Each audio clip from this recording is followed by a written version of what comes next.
Hello friends, welcome back to my channel. तो आज हम बात करेंगे एलआईसी म्यूचुअल फ़ंड को लेकर। जो एलआईसी म्यूचुअल फ़ंड के सीईओ के साथ जो हमारी बातचीत हुई है, हमारे टीम की जो बातचीत हुई है एलआईसी म्यूचुअल फ़ंड को लेकर, वो वीडियो आपको लाइव हम दिखाएंगे। जो बातचीत हुई है म्यूचुअल फ़ंड को लेकर, म्यूचुअल फ़ंड के ग्रोथ को लेकर, तो उस वीडियो को पूरा हम आपके साथ शेयर करेंगे। तो आपके लिए ये सूचना बहुत ही ज़रूरी थी, तो हम आपके लिए ये वीडियो लेकर आए हैं। Welcome, Mr. Pangate. It's a pleasure to have you grace our listeners today with your valuable insights. Thank you, Sweta. Pleasure is mine. Thank you sir. So sir, जब हम ये म्यूचुअल फंड इंडस्ट्री को analyse करते हैं in terms of AUM, LIC MF थोड़ा सा lower rank पे है। तो आने वाले 3 से 5 सालों में आप एलआईसी एमएफ को कहाँ देखते हैं और आपकी कोई स्पेसिफिक स्ट्रैटेजीज है जो कि एयूएम ग्रोथ को बढ़ाएगी? श्वेता, अगर हम हिंदुस्तान के परिप्रेक्ष्य में देखें तो this mutual fund industry has not really grown, and it takes a lot of time for this industry to grow, in fact. And in a way, I can say that this industry is still at a very nascent stage. Right. I think if you look at the growth, last 3 years, 4 years growth, that has been a phenomenal, and that's how this mutual fund industry has been now in the what you call constant news as far the business is concerned. So it's still, I believe it's though it's a 35 trillion asset under management, but still I think it's a very, very nascent. The reason being, you look at the world average, the percentage to the GDP, 63. Correct. And where are we? We are at just 12%, US being highest with 120. It's a long way. I believe it's still, we are a very, very, very nascent stage. And looking at the population which we have, and especially the young population which we have a long way to go. And as you rightly said, we are in the middle. We rank around 20th amongst the mutual fund. Yeah, and what we have done for the last 3 years is we have tried to strengthened and studier ourselves as a company in terms of our manpower, in terms of the technology, and even in terms of growth with the relationship which we have been building.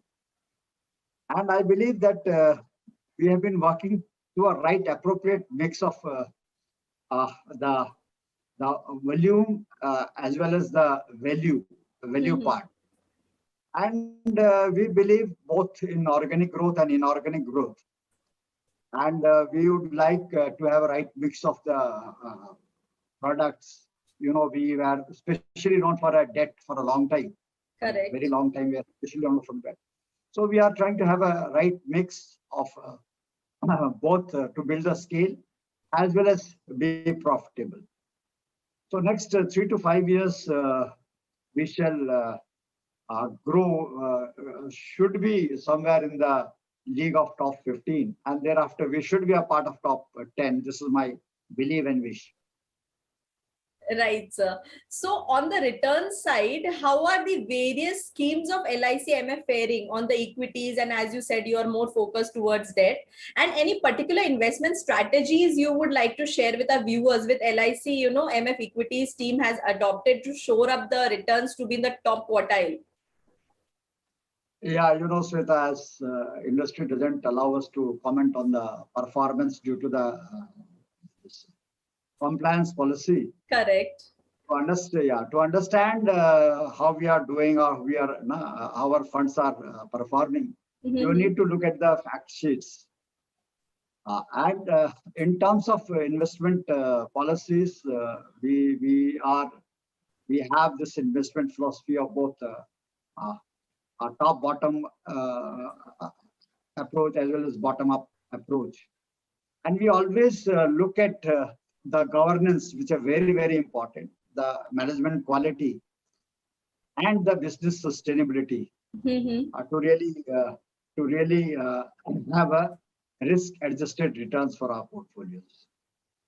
And on the debt part also, famous Warren Buffett has said that essence of investment into two rules. First is do not lose money. And the second is do not forget the first rule. So in fact, we have this SLR policy, which we say is that the safety, which stands for the credit and the default risk, which is very, very important. And liquidity, that's the ease of encashing at the time when we really need one. Right. And on the basis of this risk and risk and safety and liquidity, the returns that is risk adjusted return, this is what we believe, and that's how we take our portfolios. Right. So any kind of new products in the pipeline which investors can expect from you? Well, again, we will not be able to tell you the exact what products are on the pipeline. Right. Not disclosed. But still, we have already a good basket, and we are looking at further enhancing this basket. This year also on the equity, we'll have more products, the contemporary products which we have. So including the passive. So this current year also we are looking at to have more products in our basket, and our endeavor will be to have the adequate number. At the same time, see, if you look at last 2-3 years, we have not really come out with any equity product. Right. The idea was very simple. Right now, there's no point on trying to have a very differential product, whereas the reach is still very limited, you understand. Yes. Still the reach is limited. We believe in consolidating the products, but nevertheless, we feel now this is adequate space, time when we would like to come out with a couple of new funds. Correct. So as you mentioned that, you'll be focusing on passive side of investing also. So coming to the investment philosophy, what are your views on passive versus active investing, and how should millennials approach this when investing for the first time? Well, already I've talked a lot about the active funds, the philosophy, etc. But passive is gaining more and more traction. And you look at the other evolved market where passive has a big share. Right. So in the passive horizon, what is very, very the simple philosophy is we'd like to have the tracking error to the lowest, offer the TER as low as possible, because this is basically bought online, direct. And we would like to give more product in the space, passive market stage. And of course, leverage the technology and digital space to garner the inflows. Those are very, very important. So that's how we believe the millennials still, I interact with so many top in the companies and even youngsters. Sadly, the understanding of the fund, especially this mutual fund, is very, very low. Right. And I believe millennials should not get swayed. And as for the fund, when they are investing for the first time, I'll always advise them to go through various mutual fund distributors, advisors, because they will not know a lot many things about investing is. So I believe still there's a scope for these distributors and these platforms to educate youngsters before they come on board.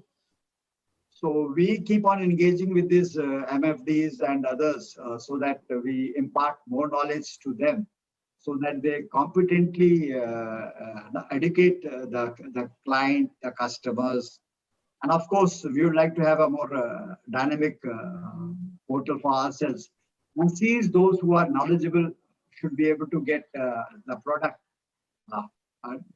buy it directly as well. Right. So, sir, as you mentioned that you will be, leveraging upon the technology. So coming to the adoption of technology for improving efficiency and maximizing the business, how do you think LIC MF is approaching technology changes and enhancement? Yeah, I'll tell you, when this lockdown started, it just happened from blue. We hardly got a notice of a day or so. Right. But like good industries, especially in the mutual fund sector.